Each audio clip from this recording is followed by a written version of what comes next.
እንግሊዘኛ ለምን እንደሚከብዳችሁ ታውቃላችሁ? የትኛው ቃል ራሱ ያንን ቃል መች ምን አይነት ትርጉም እንደሚሰጥ አለማወቃችሁ። ስለዚህ በዛሬ ትምህርት ያዝኩላችሁ በጣም ወሳኝ ሁልጊዜ የምንጠቀመው ቃል ነው should የሚባለው የእንግሊዘኛ ቃል። ብዙ ሰው ይጠይቀኛል ይሄን ጥያቄ። ከዚህ በፊት አንድ ቪዲዮ ሰርቼ ነበር ግን በደንብ አላብራራሁት። አሁን ግን በዛሬ ቪዲዮ ይሄንን ቃል ብቻ ነጥዬ ማለት ነው ለምን እንደምንጠቀመው እያንዳንዱ ጠቀሜታ አይተነው በምሳሌ አይተን ከዚህ በኋላ ስለ should አትቸገሩ ማለት ነው። ready let's go hello beautiful people ነቢል እባላለሁ። ይህ speak to rich ነው።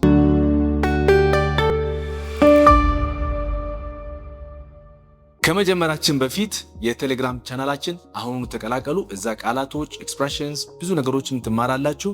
በኮሜንት ላይ አስቀምጥላችኋለሁ በመጀመሪያ ላይ አሊያም ደግሞ እዚህ ጋር የምታያቱ የኪውአር ኮድ ስካን አድርጋችሁ ቀጥታ ወደ ቴሌግራም ቻናሉ ይመራችኋል።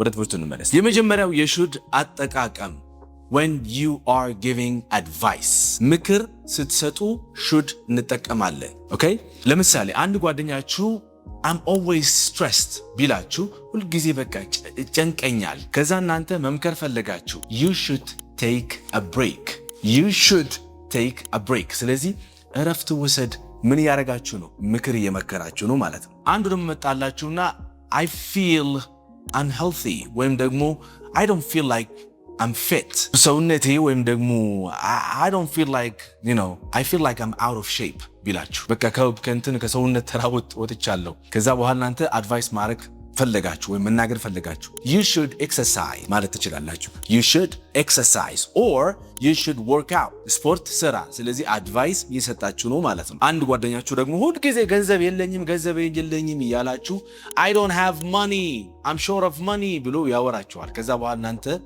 አይ አድቫይስ መስጠት ፈለጋችሁ so you should save money አድቫይስ እየሰጣችሁ ነው። ካስተዋላችሁ አድቫይስ የምትሰጡትን ሰው you ከሆነ መሳይ ጓደኛችሁ ከሆነ you should save money ለጓደኛችሁ ከሆነ ሌላ ሰው የምታወሩ ከሆነስ she should ብላችሁ ተከተላላችሁ። ስለ ሌላ ብዙ ሰዎች they should ብላችሁ ልታወሩ ትችላላችሁ። ኦኬ ምናልባት የሰው ስም መናገር ከፈለጋችሁ ለምሳሌ ነቢል should ብላችሁ ማድረግ ያለበትን አድቫይስ የሰጣችሁ እንደሆነ እየገለጻችሁ ነው ማለት ነው። ግልጽ ነው። that's the first what አጠቃቀም ማለት ነው። the second one is expectation አንድ ነገር እንደሚሆን የምትገምቱ ከሆነ you can use should too። ለምሳሌ the bus should arrive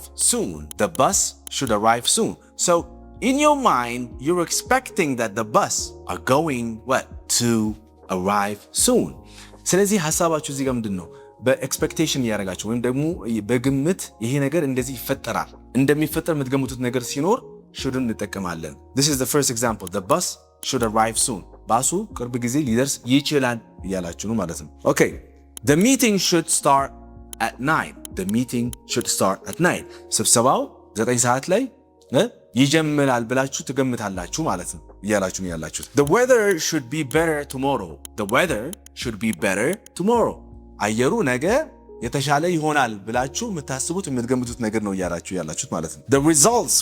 your results should come today or your results ማለት ሊሆን ይችላል should come today ውጤቶችህ ዛሬ ይመጣሉ ተብሎ ይገመታል።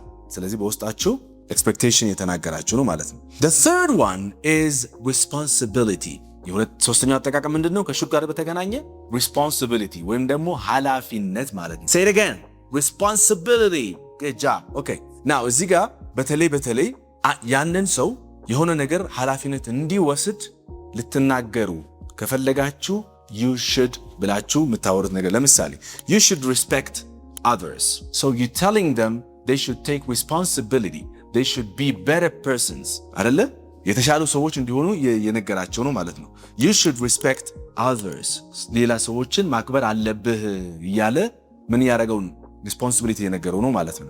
you should help people in need እርዳታ የሚያስፈልጋቸውን ሰዎች መርዳት አለብህ። ስለዚህ responsibility ኃላፊነቱ እንዲወጣ እየተናገርን ነው ማለት ነው። leaders should be honest መሪዎች እውነተኛ መሆን አለባቸው እያለ ነው። ስለዚህ አሁንም ይሄ ኃላፊነታቸው ነው ይሄንን ኃላፊነት መውጣት አለባቸው እያለ ነው ማለት ነው። students should work hard should work hard ተማሪዎች ምን ማድረግ አለባቸው? በደንብ መስራት አለባቸው። they should work hard ስለዚህ ኃላፊነታቸው ምንድነው? በደንብ መስራት አለባቸው ነው። ኦኬ that's what ይሄ ሶስተኛው አጠቃቀም ነው። አራተኛው regret ምን ማለት ነው? ጸጸት ማለት ነው። እዚህ ጋር ግን አንድ ትሪክ አለ። ጸጸት እናንተ የሚጸጸታችሁ ነገር ነው የምትናገሩት። በምሳሌው ማስቀምጥላችሁ ማለት ነው። ሁል ጊዜ I should have በቃ እነዚህን ያዙልኝ። I should have ከዛን በመጻረ ቃሉ ስታሳጥሩት ምን ትላላችሁ? I should have ከኔ ጋር I should have ድጋሚ I should have ስትሉ ማለት ነው የሆነ ነገር ማድረግ ነበረብኝ ኦልሬዲ አልፏል። ግን የተጸጸታችሁት ማኑ የጸጸት ከተሰማችሁ ያ ነገር ባለማድረጋችሁ I should have ብላችሁ ትቀጥላላችሁ። ግን ብዙ ሰው የሚሳሳተው ምንድነው? I should have ብሎ ከዛ በኋላ የሚያመጣውን ግስ ትክክለኛው ግስ አይደለም። ሁሉ ጊዜ የምጠቀመው ምንድነው? ከሃቭ በኋላ ሶስተኛው ግሳችን ማለት ነው። ኦኬ በአብዛኛው ጊዜ ኢዲ ያለበትን ግስ ማለት ነው። ለምሳሌ ምሳሌዎች ማጥናት ነበረብኝ ስል I should have studied እስኪ ድጋሚ I should have studied ማጥናት ነበረብኝ። ሌላው ማዳመጥ ነበረብኝ I should have listened ስለዚህ I should have listened ማለት ትችላላችሁ ማለት ነው። ገንዘብ መቆጠብ ነበረብኝ I should have saved money ሌላው ይቅርታ ማለት ነበረብኝ I should have apologized አያችሁ ይሄም ማለት ነው ጸጸትን የምትገልጹበት አንዱ አጠቃቀም። ሌላኛው የመጨረሻው it's emotional recommendation ይባላል። ወይም ደግሞ አሁን አድቫይስ የሰጣችሁ አይደለም ግን ምንድነው ሌላ አንድ ነገር ተሞክራችሁ እናንተ የሆነ ነገር አድርጋችሁ ያንን ነገር ሌላ ሰው እንዲሞክረው ወይም ደግሞ እንዲያደርገው ስታወሩ እንደ አድቫይስ ብቻ ሳይሆን የተሰማችሁን ስሜት የገለጻችሁ ነው የምታወሩት። ለምሳሌ you should try this food oh my god you should try this food ስለዚህ ውስጣችሁ አድቫይስን ብቻ ሳይሆን እየነገራችሁ ያላችሁት በቃ ያ ነገር ምን ያህል ስሜታችሁ እንደነካ ኢሞሽናሊ የገለጻችሁ ነው። ያ ሰው መጠቀም እንዳለበት ወይ ማድረግ እንዳለበት ያ ነገር የገለጻችሁ ነው። ሌላ you should watch this video or you should watch this movie ይሄን ፊልም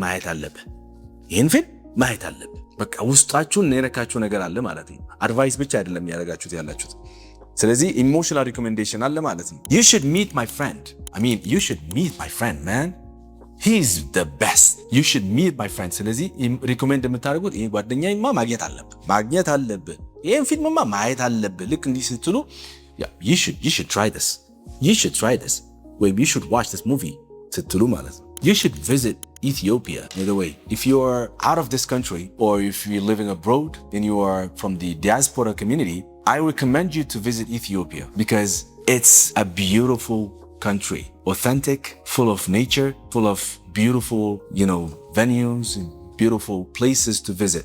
So you should come over and visit your country, your home country.